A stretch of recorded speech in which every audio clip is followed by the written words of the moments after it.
If you're a real estate investor like me, you know that keeping your tax bill down is crucial to get the return on the investment that you're looking for.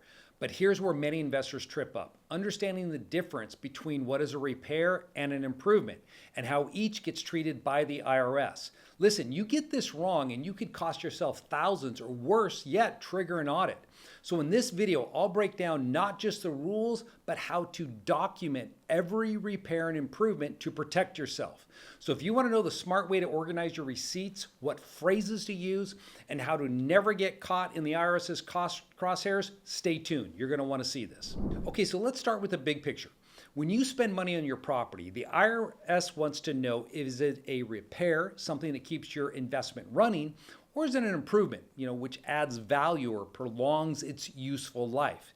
You see, repairs keep things working and are typically deductible in the year in which you have the expense, whereas improvements, they're adding value.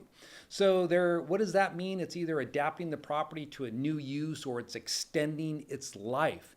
And so when you're in that category, you have to capitalize those expenses. And so you can't immediately deduct them. So the idea here is, rather than be forced into depreciating these things, is how do we make sure that the expenses we're incurring on maintaining our property get classified as repairs? I mean, this difference can mean putting an extra $5,000 in your pocket this year alone versus waiting 27 and a half years to see those tax benefits. So you definitely want to watch this and not make these mistakes.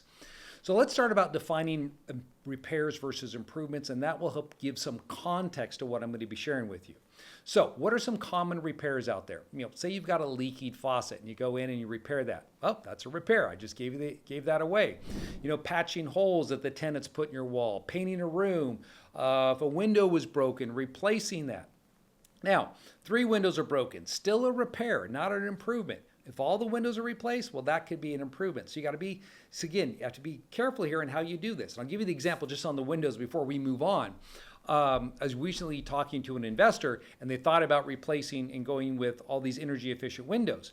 Well, the issue was, hey, if you just pull them out, that could be considered to be an improvement.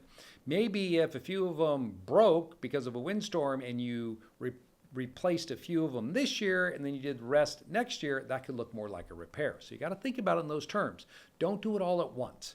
All right. Now, what is considered to be an improvement then? Well, if you're installing an air conditioning unit, or you're upgrading your roof, replacing all the windows in the property, or maybe you're building an addition to the property, those are all improving the value.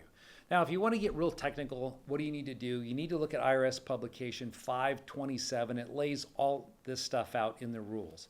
Essentially, repairs restore something to its previous condition, whereas improvements better the property, right? That means they're going to be adapted to new uses after the fact. So if you're not sure, just ask yourself this: did what I just spent the money on, did it fix something, or did it make it better to last longer? Now, the thing about this is that the IRS has some safe harbors. And the thing you need to be aware of, these safe harbors, and so this can help you then in your planning. So here's how these safe harbors break down. What does it mean? Well, number one, they have what is referred to as a de minimis safe harbor. So if I have properties, I can deduct up to $2,500 per item. And as long as it's under $2,500, it's always going to be considered a repair. So what does that mean? Well, it means like if I have to replace an oven. So I'm putting a new oven in my unit. Well, as long as that oven's under $2,500, that's a repair. That's not considered to be an improvement because it falls within that $2,500 safe harbor limit. That's per item, okay? So if you had 10 units, 10 ovens, make sure you're going down, buying 10 separate items. Don't put them all in one receipt because you have to keep receipts with this. All right, the other one that they have safe harbor is what we refer to as a routine maintenance safe harbor. So let's say you have someone come out annually and inspect the HVAC or the AC unit and stuff like that. That would be considered a deductible expense. As long as they're not coming out and actually doing anything beyond just coming out and doing minor tweaks and stuff like that, that's all considered to be a repair expense. Now, what is the biggest mistake that we find with our real estate investor clients that are not working with us on the bookkeeping side?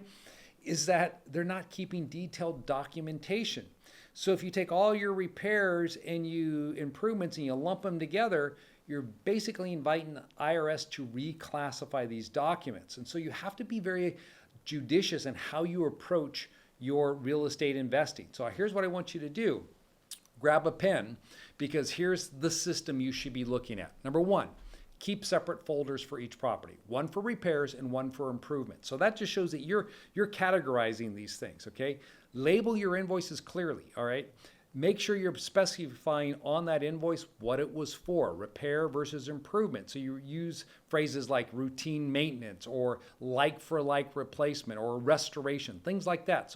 So you know, because one of the things that the IRS likes to do is they start an audit on you 3 years later, and you're pulling out these receipts. How do you remember what those receipts represented? But if you're writing down this information as you get the receipt, and you're putting it on the receipt, it shows that you made a conscious effort at that time. So you take away an argument that they like to make, is that your memory's not that good. All right, so the other thing you want to do is you want to describe the work. So write notes for tying each expense to your property's prior condition. Like, for example, I fixed a leaky toilet and I restored it to working order.